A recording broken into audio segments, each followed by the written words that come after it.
नमस्कार दोस्तों, मैं डॉक्टर विनीता पांडे एक बार फिर आपके सामने उपस्थित हूँ।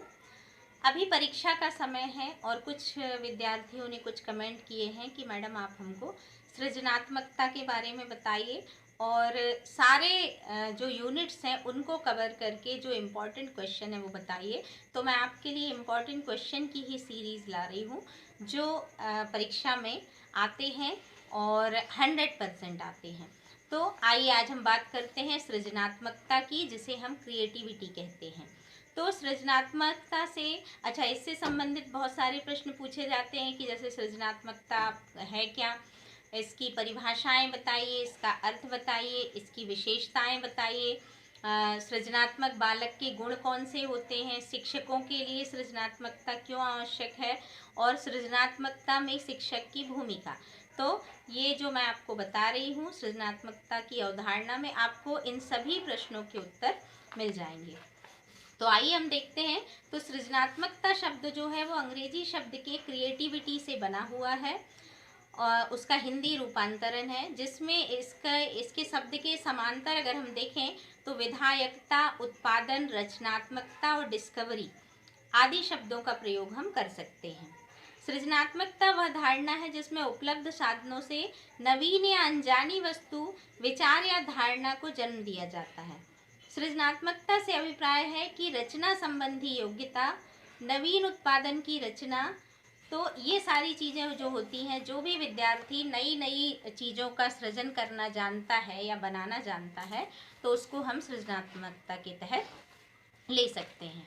अब अगर हम देखते हैं तो हम ये पाते हैं कि सृजनात्मकता जो होती है वो ज्ञान, सूचना और कौशल के क्षेत्र में पाई जाती है।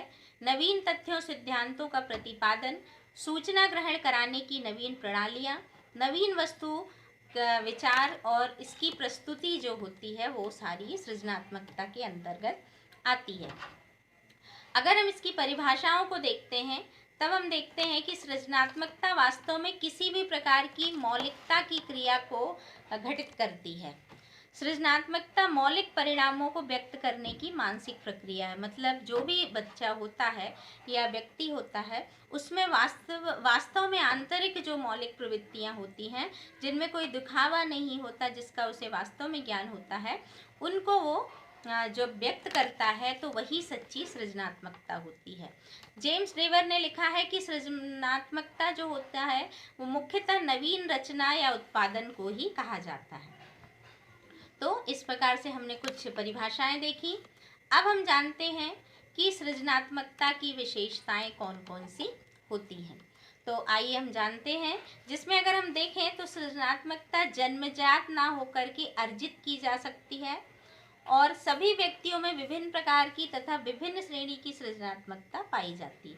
सब में अलग होती, कोई अच्छा गाता है, कोई अच्छा बजाता है, कोई अच्छा लिखता है, कोई अच्छा बोलता है, और बहुत सारे लोग ऐसे होते हैं जो इनमें से बहुत सारे कार्य करने में सक्षम होते हैं और सीखते जाते हैं। दूसरा आपका निकल कर आता है कि यह एक जटिल प्रक्रिया है जिसे समय, स्थान और व्यक्ति से नहीं बांधा जा सकता। इसका अपना एक समय होता है। जैसे यदि हम देखें तो एक कवि या लेखक, जैसे नॉर्मली मैं खुद कभी कविताएं या वो लिखती हूँ, तो कविता आप कभी भी बैठ कर के नहीं लिख सकते। अगर मान लीजिए कोई आपके सामने समस्या है या कोई एक ऐसा शीर्षक है जिस पर अगर आप अधिक चिंतन करेंगे, उसके हर पक्ष पर सोचेंगे, तब आप आसानी से लिख सकते हैं। नहीं तो जब भी आपके मन में कोई विचार आएगा या समाज की किसी घटना को आप देखेंगे और वो अंदर से आपको, आपके हृदय को विदीर्ण कर देती है, तभी कोई भी भाव जागता है। तो इसको समय में नहीं बांधा जा सकता। सृजनात्मकता कभी भी हो सकती है, रात के 2 बजे भी आपको कोई थॉट याद आ सकता है। फिर देखें तो सृजनात्मकता में विभिन्न शील गुण पाए जाते हैं, जैसे निरंतरता, नमनीयता, विस्तारता, मौलिकता और समस्याओं के प्रति संवेदनशीलता। तो सृजनशील व्यक्ति जो है वो इन सब चीज़ों में हमेशा इन चीज़ों का ध्यान रखता है, हर काम को निरंतर करता चलता है। अब आगे देखें तो उसमें आता है बुद्धि में निहित योग्यताओं में सृजनात्मक चिंतन में निहित योग्यताएं भिन्न होती हैं। जैसे यदि हम कहें कि कोई व्यक्ति बुद्धिमान है तो वो सृजनशील होगा, ये सही नहीं होगा। क्योंकि कई बार हो सकता है कोई व्यक्ति सृजनशील हो लेकिन वो बहुत अधिक बुद्धिमान ना हो। तो सृजनशीलता जो होती है वो मस्तिष्क का एक पार्ट होती है, लेकिन पूरी बुद्धि से उसका कोई संबंध नहीं होता।